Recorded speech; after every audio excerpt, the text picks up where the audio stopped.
Hello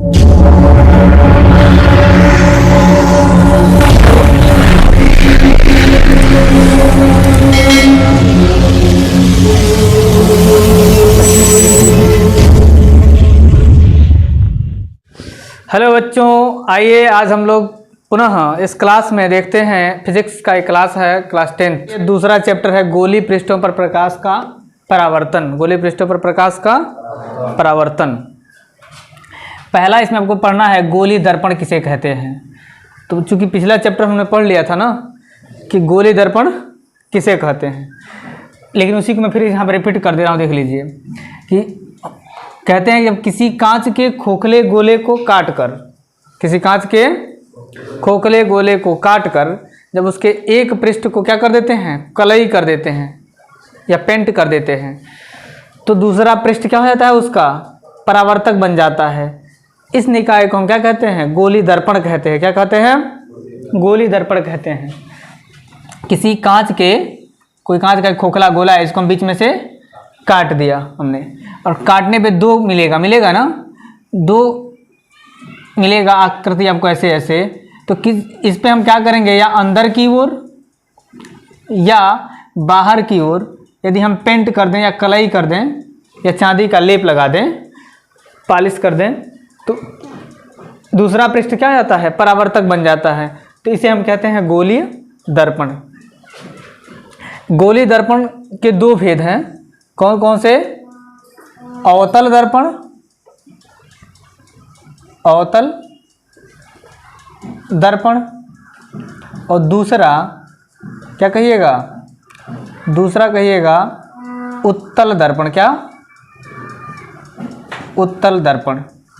अवतल दर्पण देखते हैं सबसे पहले। अवतल दर्पण में हम उभरे हुए पृष्ठ को कलई कर देते हैं। क्या कर देते हैं, कलई कर देते हैं। तो इसका परावर्तक तल कौन हो जाता है, दबा हुआ पृष्ठ। तो दबे हुए पृष्ठ जब परावर्तन होता है तो इसको हम बोलते हैं अवतल दर्पण। क्या बोलते हैं, अवतल दर्पण इसको बोलते हैं जब परावर्तन दबे हुए पृष्ठ से हो। गोली दर्पण में वह दर्पण जिसका परावर्तक पृष्ठ क्या हो, दबा हुआ भाग हो, या दबे हुए भाग से जिसका परावर्तन होता है जिस दर्पण में, वह अवतल दर्पण कहलाता है।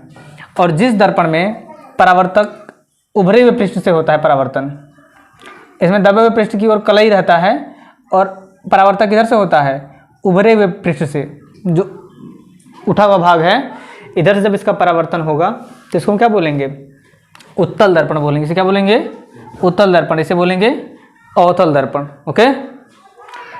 दूसरा देखेंगे, इसके बाद हम पढ़ेंगे इसमें दर्पण से संबंधित कुछ परिभाषाएं। तो दर्पण से संबंधित कुछ परिभाषाएं,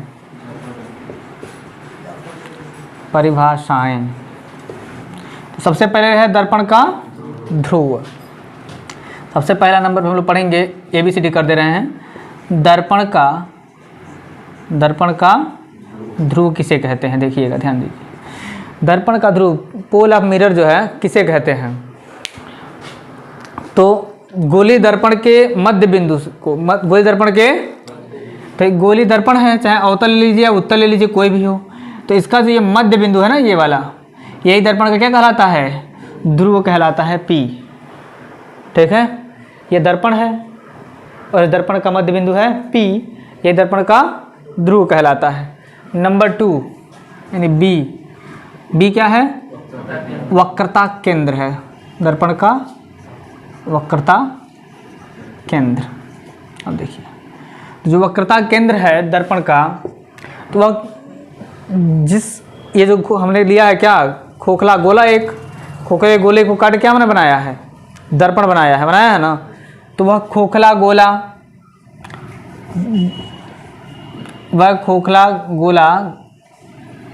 जिसका भाग होता है दर्पण, तो इस खोखले गोले का केंद्र क्या कहलाता है, दर्पण का वक्रता केंद्र कहलाता है। दर्पण का वक्रता केंद्र कहलाता है। इसको देखेंगे आप, तो वक्रता केंद्र को हम C से दर्शाते हैं। किसे दर्शाते हैं, C से। अब अगर ये है अवतल दर्पण, तो अवतल दर्पण में आप दर्शाएंगे किधर, इधर की ओर, अंदर की ओर, यानी कि उसके आगे, दर्पण के आगे होता है। और उत्तल दर्पण की यदि बात करिएगा आप, तो उत्तल दर्पण में दर्पण के पीछे की ओर होता है वक्रता केंद्र C, वक्रता केंद्र C, इसको C से दर्शाते हैं, ये वक्रता केंद्र है, ठीक है। नंबर C पे आइए। C क्या है? वक्रता त्रिज्या। क्या है?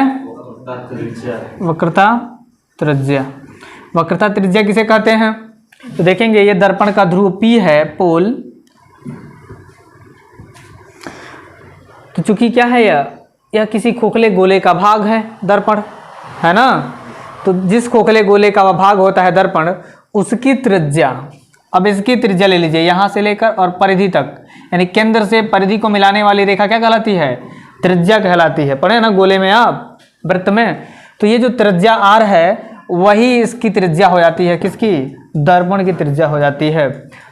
तो खोखले गोले का भाग है चूंकि दर्पण, तो खोखले गोले की त्रिज्या दर्पण की त्रिज्या हो जाएगी। और दर्पण की त्रिज्या को हम किसे दर्शाते हैं? R से दर्शाते हैं। किसे दर्शाते हैं? R से। तो ये पूरा जो है कि यहाँ से लेकर और पोल तक की दूरी को क्या कहते हैं? त्रिज्या R कहते हैं। क्या कहते हैं? त्रिज्या R, वक्रता त्रिज्या जिसे कहा जाता है। क्या कहा जाता है? तो इसमें वक्रता त्रिज्या इधर होगी दर्पण के आगे, इसमें दर्पण के पीछे हो जाएगी R। ओके,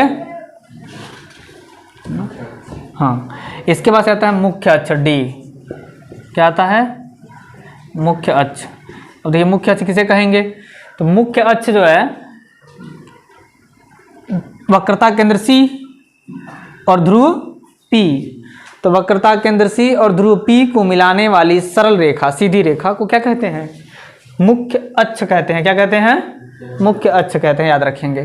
तो ये हमारा जो जा रहा है ना C और P से होते हुए, इसको हम मुख्य अक्ष बोलते हैं। क्या बोलते हैं? प्रिंसिपल एक्सिस बोलते हैं, मुख्य अक्ष। ये भी हो गया मुख्य अक्ष। ओके, ये दो हो गया आपका यहाँ पर क्या? मुख्य अक्ष, मुख्य अक्ष। उसके बाद चलते हैं E पर। किस पर? E पर, मुख्य फोकस। मुख्य फोकस, मुख्य फोकस एकदम इंपॉर्टेंट है यहाँ, इसको समझना है विशेष रूप से, ठीक है। इसमें क्या है कि जब प्रकाश किरणें मुख्य अक्ष के समांतर आती हैं, जब प्रकाश किरणें मुख्य अक्ष के समांतर आती हैं और परावर्तन के पश्चात, किसके पश्चात? परावर्तन के पश्चात, यानी जब टकरा करके इससे वापस होती हैं, परावर्तित होती हैं, ठीक है। तो परावर्तन के पश्चात जिस बिंदु पर से होकर गुजरती है मुख्य अक्ष के जिस बिंदु से होकर गुजरती है वही क्या कहलाता है? फोकस F कहलाता है। फोकस, हाँ, इसको कैपिटल F से प्रदर्शित करते हैं। यहाँ पे भी ये घटना होती है, मुख्य अक्ष के समांतर आने वाली प्रकाश किरणें परावर्तन के पश्चात जिस बिंदु पर मिलती हुई प्रतीत होती हैं, इसमें क्या होगा? आभास होगा। क्या होगा? केवल उत्तल दर्पण में केवल आभास होता है, अवतल दर्पण में वास्तविक बनता है, ठीक है। तो वास्तविक रूप में मिलता है, देखिएगा, तो यहाँ पे आभास हो जाता है और बाकी किरण वापस बैक हो जाती है वहीं से, ठीक है। तो ये आपने सीखा है। इसका मुख्य फोकस कहाँ हो जाएगा? दर्पण के पीछे। उत्तल दर्पण में मुख्य फोकस दर्पण के पीछे, अवतल दर्पण में मुख्य फोकस दर्पण के आगे बनती है। ओके, तो ये चीज़ आपको जानना है। मुख्य फोकस किसे कहते हैं? कि जब मुख्य अक्ष के समांतर आने वाली प्रकाश किरणें परावर्तन के पश्चात जिस बिंदु से होकर गुजरती हैं, मुख्य अक्ष के जिस बिंदु से वो गुजरती हैं या गुजरती हुई प्रतीत होती हैं, आती हुई प्रतीत होती हैं, ठीक है, उस बिंदु को हम मुख्य फोकस F या फोकस F कहते हैं, ठीक है। उसी को फोकस कह लीजिए या मुख्य फोकस कह लीजिए। हाँ, इसके बाद से है F, फोकस दूरी। क्या है? फोकस दूरी। अब देखेंगे यहाँ पे फोकस दूरी किसे कहेंगे? तो जो मुख्य फोकस F है और दर्पण का ध्रुव P है, दर्पण का ध्रुव P और मुख्य फोकस F, इन दोनों के मध्य की दूरी को क्या कहेंगे? मुख्य फोकस कहेंगे F। इसको स्मॉल f से दर्शाते हैं। किससे दर्शाते हैं? स्मॉल f से। यहाँ पे इसका मुख्य फोकस हो जाएगा और यहाँ पर इसका ये मुख्य फोकस हो जाएगा, ठीक है। देखिए यहाँ पे दर्पण के ध्रुव P और फोकस F, दर्पण के ध्रुव P और फोकस, मुख्य फोकस एफ के मध्य की दूरी को क्या कहते हैं? फोकस दूरी कहते हैं। क्या कहते हैं? फोकस दूरी कहते हैं। इसको स्मॉल एफ से दर्शाते हैं, प्रदर्शित करते हैं। फोकस दूरी वक्रता त्रिज्या के आधी होती है। फोकस दूरी वक्रता त्रिज्या के, तो आप लिख सकते हैं कि फोकस दूरी बराबर, यानी कि स्मॉल एफ बराबर, कहाँ लिख दें? यहाँ लिख देते हैं, देखिएगा ये यहाँ लिखते हैं, समझिए बात को। स्मॉल एफ बराबर क्या होता है? वक्रता त्रिज्या क्या है? आर है, r/2। ये आप याद रखेंगे, ये फार्मूला है, क्योंकि परीक्षा में आ जाती है कई बार कि किसी अवतल या उत्तल दर्पण में आ जाएगा कि फोकस क्या है, फोकस ज्ञात कीजिए जिसकी वक्रता त्रिज्या है 20 सेमी। वक्रता त्रिज्या क्या है? 20 सेमी है, तो उसका फोकस दूरी बताइए क्या होगा, कितने सेमी पे बनेगा, ठीक ना। वक्रता त्रिज्या इतनी ही है तो फोकस क्या होगी? तो वक्रता त्रिज्या अगर 20 है तो फोकस हो जाएगी 10, ठीक है। हाफ हो जाएगा 20/2, 2 से डिवीजन करेंगे उसको आएगा 10। एक बार रिपीट कर लेते हैं, देखिए फटाफट। दर्पण का ध्रुव किसे कहते हैं? दर्पण के मध्य बिंदु को दर्पण का ध्रुव कहते हैं, ठीक। वक्रता केंद्र किसे कहते हैं? तो दर्पण जिस खोखले गोले का भाग होता है उसके केंद्र को दर्पण का वक्रता केंद्र कहते हैं, ठीक है। उसी तरह वक्रता त्रिज्या किसे कहते हैं? तो दर्पण जिस खोखले गोले का भाग होता है उसकी त्रिज्या को वक्रता त्रिज्या कहते हैं। मुख्य अक्ष किसे कहते हैं? तो वक्रता केंद्र और दर्पण का ध्रुव P से होकर जाने वाली सरल रेखा को मुख्य अक्ष कहते हैं। मुख्य फोकस किसे कहते हैं? तो मुख्य अक्ष के समांतर आने वाली प्रकाश किरणें जब परावर्तन के पश्चात मुख्य अक्ष के जिस बिंदु से होकर गुजरती हैं, गुजरती हुई प्रतीत होती हैं, उसे मुख्य फोकस कहते हैं। फोकस दूरी किसे कहते हैं? तो मुख्य फोकस और दर्पण के ध्रुव P के मध्य बनी हुई के बीच की दूरी को क्या कहते हैं? फोकस दूरी कहते हैं। फोकस दूरी आधी होती है किसके? वक्रता त्रिज्या के। आगे समझ में? प्रतिबिंब को निर्धारण करने के लिए 3 नियम हैं। कितने नियम हैं? 3 नियम है। इस नियम में से किसी 2 नियम का हम प्रयोग करके क्या करते हैं? किसी भी वस्तु का प्रतिबिंब का स्थिति का निर्धारण हम कर देते हैं, ठीक है। तो प्रतिबिंब, वस्तु के प्रतिबिंब की स्थिति का निर्धारण करने के लिए किसका उपयोग किया जाता है? इन किरण आरेखों का प्रयोग किया जाता है। तो आइए 3 प्रकार के हैं, 3 नियम, आपको इसको रूल समझ लीजिएगा। इसमें प्रथम नियम है। प्रथम में क्या होता है कि जब प्रकाश किरणें मुख्य अक्ष के क्या करती हैं? समांतर जाती हैं, तो परावर्तन के पश्चात वो मुख्य फोकस F से होकर गुजरती हैं। पहला नियम यह है। चित्र के द्वारा आप समझेंगे, बाकी थ्योरी आप किताब से भी नोट कर सकते हैं, कहीं से भी नोट कर सकते हैं, ठीक है। चित्र को आप समझ लीजिए। पहले आप अवतल दर्पण समझ लेते हैं। ये क्या है? अवतल दर्पण है। तीनों को बना देते हैं हम एक ही बार, ठीक है। चलिए आइए। तो ये जो है इसके बाहरी पृष्ठ को कलई कर दिया गया है, तो इसका आंतरिक पृष्ठ को क्या हो जाएगा? ये अवतल दर्पण हो जाएगा। क्या हो जाएगा? अवतल दर्पण। समझिए बात को। बाकी आगे आपको खुद बोलना है, मैं नहीं बोलूँगा, आप खुद बताएंगे, ठीक है। नहीं बताओगे तो फिर पढ़ाना बेकार है।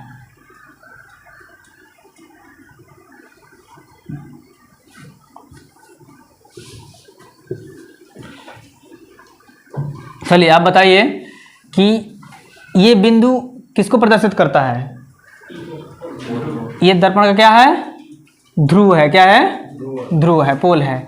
अच्छा, और यहाँ पे जब हम लिखते हैं जिस बिंदु को, क्या है ये? फोकस नहीं है, ये वक्रता केंद्र C है। और यहाँ पर जो बिंदु होता है फोकस F है, ओके। इन प्रदर्शित कर रहा है। यहाँ भी हम देखिए, यहाँ पे क्या होता है? थोड़ा सा सीधा होना चाहिए था इसको। ये है P ध्रुव और ये है फोकस F और ये है C वक्रता केंद्र, ठीक है। यहाँ पे देखिए पहली स्थिति में क्या होती है, सब पे दर्शा सकते हैं आप। यहाँ भी P F C, P F, थोड़ा सा किनारे लिखना जरूरी है ना, और C, ठीक है। यहाँ भी लिख देंगे आप P F C, यहाँ पे लिखिएगा P और यहाँ पे लिखिएगा F और यहाँ लिखिएगा C, अब समझिए इस बात को।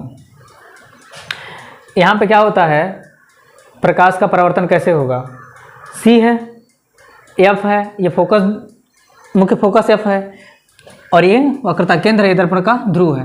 तो पहला नियम कहता है कि जब प्रकाश किरणें मुख्य अक्ष है, ये क्या है, ये सीधी रेखा मुख्य अक्ष है, तो मुख्य अक्ष के समांतर जाने वाली प्रकाश किरणें परावर्तन के पश्चात F से होकर गुजरती है। पहला नियम ये है, ठीक है। यहाँ पर क्या है, प्रतीत होती है, यहाँ पर क्या होती है, प्रतीत होती है। अब जाएगा, टकराएगा, टकराने के बाद से मुख्य फोकस F से होकर गुजर जाएगा, बाकी वापस लौट जाएगा प्रकाश किरण, ठीक है। बाकी प्रकाश किरणें वापस लौट गई और मुख्य फोकस से कुछ गुजर गई। पहला नियम ये कह रहा है। दूसरा नियम क्या कह रहा है कि मुख्य फोकस F से होकर जाने वाली प्रकाश किरणें परावर्तन के पश्चात मुख्य अक्ष के क्या होती हैं, समांतर हो जाती हैं। मुख्य अक्ष के, यह घटना यहाँ भी होता है, यही घटना यहाँ भी होता है। देखिए अगर हम इधर की ओर ले जाते हैं, ठीक है ना, तो ये मुख्य अक्ष के क्या होती है, समांतर हो जाती है परावर्तन के पश्चात। उत्तल दर्पण में आभासी होता है, अवतल दर्पण में, ठीक है ना। यहाँ पर देखिए एक और घटना होती है जब वक्रता केंद्र C से होकर जाएगा प्रकाश किरण, ठीक है। तो जब वक्रता केंद्र C से प्रकाश किरणें जब जाती हैं तो उसी मार्ग पर वापस लौट जाती हैं, उसी मार्ग पर वापस लौट जाती हैं। वह घटना यहाँ भी अब दिखा देंगे, उत्तल दर्पण में भी, ठीक है। प्रकाश किरण जा रही है, प्रकाश किरण ये वापस आ गई टकरा करके, ओके। कहने का तात्पर्य ये है, आप यहाँ ना दर्शाइए, आप यहाँ दर्शाइए एरो को, ठीक है, कि प्रकाश किरण टकरा करके यहीं से वापस लौट जा रही है, यहाँ जाती है, आभास हो रही है बस कि C की ओर जा रही है, C की ओर जा रही है, या आभास हो रहा है बस। तो जाती है, प्रतीत होती है, यहाँ पे कहते हैं प्रतीत होती है, यहाँ पे प्रतीत हो रही है, यहाँ पे प्रतीत हो रही है, यहाँ पे जाती है डायरेक्ट लिखेंगे आप, ठीक है। क्या लिखेंगे, मुख्य अक्ष के समांतर जाती है प्रकाश किरणें, मुख्य फोकस F से होकर गुजरती है, पहला नियम। दूसरा नियम, मुख्य फोकस F से होकर जाने वाली प्रकाश किरणें, इसके उल्टा है, देखिए अब सीधे उल्टा है ना, हाँ, ये जो है समांतर हो जाती है मुख्य अक्ष के। यहाँ पर क्या है कि जब वक्रता केंद्र C से जाती है तो उसी मार्ग पे वापस लौट जाती है। कितनी स्थितियाँ हो सकती हैं इसको जानना बहुत ज़रूरी है। जब ये नहीं जानते रहेंगे तो निर्धारण कैसे करेंगे। तो सबसे पहले जानिए वस्तु की स्थिति कितनी बनती है। तो ये देखेंगे, अवतल दर्पण उत्तल दर्पण दोनों में बता देते हैं। तो अवतल दर्पण में जो स्थितियाँ होती हैं यहाँ बताते हैं, अवतल नीचे बना देते हैं उत्तल, ओके।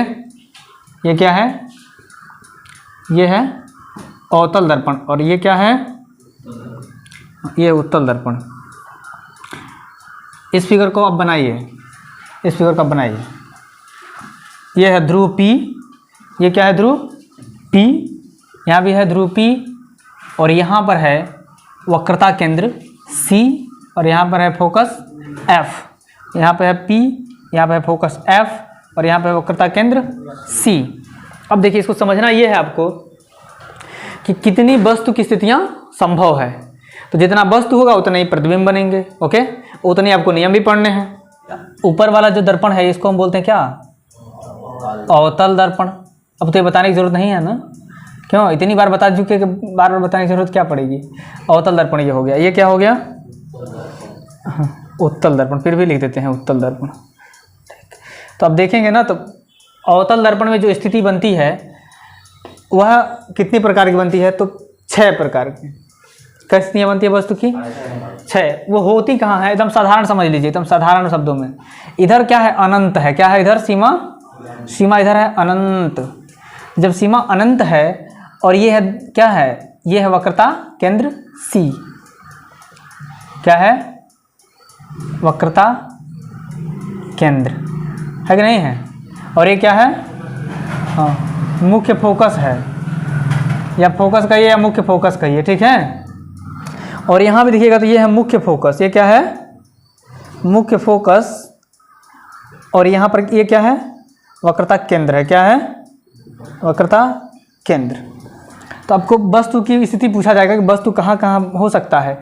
तो एक तो वस्तु हो सकती है कहाँ पर, अनंत है ये, और ये क्या है, वक्रता केंद्र है। तो अनंत और वक्रता केंद्र के बीच में कहीं भी वस्तु ए बी, ठीक है। दूसरी क्या हो सकती है, एकदम सीधे कहाँ पे, वक्रता केंद्र C पर, वक्रता केंद्र C पर, हो गया ना। तीसरी कहाँ हो सकती है, तो वक्रता केंद्र C और F पर, मतलब इसके बीच में कहीं पर भी, समझ आ रहा है? इसके बीच में यह ए बी जो है वस्तु की स्थिति कहीं भी हो सकती है, सी से लेकर एफ के बीच में कहीं भी हो सकती है। ठीक है, ये क्या है? ये वस्तु है। ये क्या है? हाँ, ये वस्तु है ए बी। और तीसरी क्या हो जाएगी? तीसरी तो हो गई। चौथी क्या हो जाएगी? एकदम फोकस एफ पर, थोड़ा एफ किनारे बना देते हैं, है ना?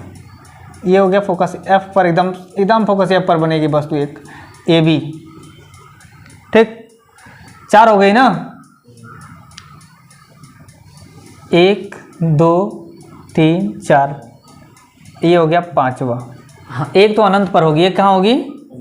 एक अनंत पर हो गया, और एक अनंत और वक्रता केंद्र के बीच ए बी, और एक वक्रता केंद्र पर, और फिर एक वक्रता केंद्र और फोकस एफ के बीच में, एक फोकस एफ पर और एक फोकस एफ तथा ध्रुव पी के बीच में। ये 6 हो गया ना स्थितियाँ? कितनी स्थिति हो गई? 6। ठीक है, तो ये देखेंगे आप, तो वस्तु की स्थिति 6 है। वस्तु की स्थिति कितनी है? तो अगर वस्तु की स्थिति 6 है, वस्तु की स्थिति कितनी है? 6 है, तो प्रतिबिंब की स्थिति भी 6 होगी ना? तो प्रतिबिंब की स्थिति भी कितनी होती है इसमें? 6 ही होती है। अच्छा, उत्तल दर्पण की अगर बात करिएगा, चूंकि इसका फोकस किधर होता है? दर्पण के पीछे होता है, और वक्रता केंद्र भी दर्पण के पीछे होता है, तो इसमें वस्तु कितनी हो सकती है? तो एक तो अनंत पर, एक कहाँ पर? अनंत पर, और दूसरी कहाँ पर? ध्रुव P और अनंत के बीच में कहीं पर भी, ध्रुव P और अनंत के बीच में कहीं पर भी। तो इसमें मात्र 2 ही स्थिति बनती है। उत्तल दर्पण में वस्तु की स्थिति कितनी बनी? वस्तु की स्थिति बनी 2, और अवतल दर्पण में वस्तु की स्थिति कितनी बनी? 6। ठीक है, अब इसमें आपको यह बताया जाएगा कि कौन सा वास्तविक बनता है और कौन सा आभासी बनता है। ठीक है, तो अब याद रखेंगे कि उत्तल दर्पण में आभासी बनता है, अवतल दर्पण में वास्तविक बनता है। और अवतल दर्पण में एक जो है दर्पण का ध्रुव P है और फोकस F इसके पास वाला, ये आभासी बनता है। कैसा बनता है प्रतिबिंब इसका? आभासी, क्योंकि ये काफ़ी नज़दीक हो जाता है, तो इसका जो फोकस होता है प्रतिबिंब कहाँ बनने लगता है? दर्पण के पीछे, दर्पण के पीछे। इसलिए इसका जो है कि क्या होता है? आभास मात्र किया जाता है, तो आभासी हो जाता है इसकी प्रतिबिंब। तो जो फोकस F और दर्पण के ध्रुव P के बीच यदि वस्तु कहीं भी होगा, ठीक है ना, तो इसका द्वारक चूंकि छोटा हो जाता है दर्पण का द्वारक छोटा होने के कारण से इसका प्रतिबिंब कहाँ बनने लगता है? दर्पण के पीछे। तो इसको हम क्या कहते हैं? आभासी प्रतिबिंब। अब बाकी 5 स्थितियों में कैसी बनती है? वास्तविक। कैसी बनती है? वास्तविक। लिखिएगा, वास्तविक प्रतिबिंब बन रही है।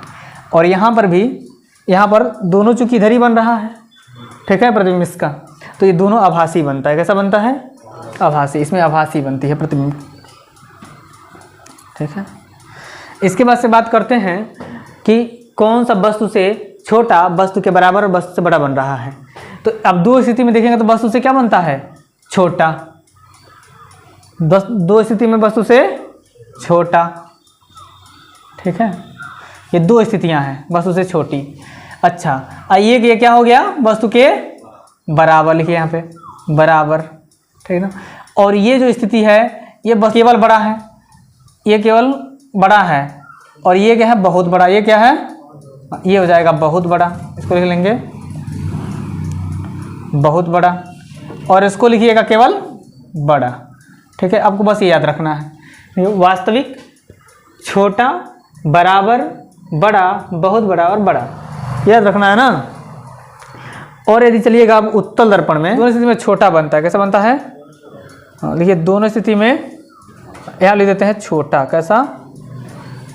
छोटा। दोनों स्थिति में छोटा। वस्तु से जितना बड़ा वस्तु है उससे छोटा बन गया इमेज, ठीक है ना, प्रतिबिंब। और बनता कहाँ पर, ये भी पूछा जाता है। यहाँ पे हमको स्थिति ज्ञात करना है। क्या ज्ञात करना है? स्थिति। वस्तु की स्थिति अगर अनंत पर है तो प्रतिबिंब कहाँ पर बनेगा? तो इसको अब सीधे उल्टा कर देना है। क्या कर देना है? पलट देना है। पलटेंगे कैसे, देखिए इसको अगर मान लीजिए 1, इसको मान लीजिए 2, इसको मान लीजिए 3, 4, ये 5 और ये है 6, 6 वस्तु है ना। और 6 वस्तुओं का 6 प्रतिबिंब भी बनेगा, ठीक है। जिसमें आप छठवें का प्रतिबिंब आप देख लीजिएगा तो इधर बनता है, सीधा बन रहा है ना, दर्पण के पीछे। दर्पण के पीछे कहाँ बन रहा है, तो ध्रुव और इधर अनंत है, इधर क्या है अनंत है, तो ध्रुव और अनंत के बीच में बन रहा है ये प्रतिबिंब, ठीक है। तो इसको आप छोड़ दीजिए, बाकी 5 को आप उलट दीजिए सीधे। इधर से 1 2 3 4 गिनती चले जाइए 5 तक, इधर से 1 2 3 4 5 गिनती चले आइए। यानी कि इस पहले का प्रतिबिंब कहाँ बनेगा, एफ पर, फोकस एफ पर बन रहा है। दूसरे का प्रतिबिंब कहाँ बनेगा, अब देखिए तो फोकस एफ और वक्रता त्रिज्या सी के मध्य में, बीच में बन रहा है ना। तीसरे का तीसरे पर ही बन जाएगा प्रतिबिंब, वक्रता केंद्र का वक्रता केंद्र पर ही बनेगा।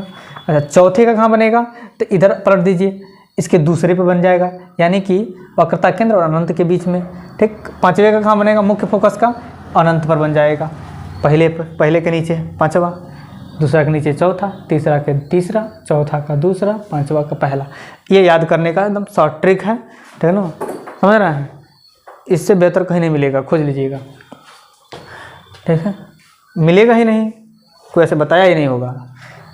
उत्तल दर्पण में खोजिए, इस तरह देख लीजिए। उत्तल दर्पण में क्या होता है, वस्तु एक अनंत पर है और दूसरा अनंत और ध्रुव के बीच में है, तो 1 और 2, इसका प्रतिबिंब कहाँ बनेगा, दर्पण के पीछे, दर्पण के पीछे बनता है। तो 1 वाला कहाँ बनेगा, तो जो अनंत पर है, तो अनंत वाला 1 वाला, देखिए मैं यहाँ पर लिख दिया हूँ 1 लिखा हूँ ना, तो अनंत वाला कहाँ बन गया, फोकस एफ पर, फोकस एफ पर। अच्छा, नंबर 2 कहाँ बन गया, फोकस एफ और दर्पण के ध्रुव पी के बीच में बन गया, कोई दिक्कत। तो आज के लिए बस इतना ही, दैट्स ऑल, थैंक यू, धन्यवाद, जय हिंद।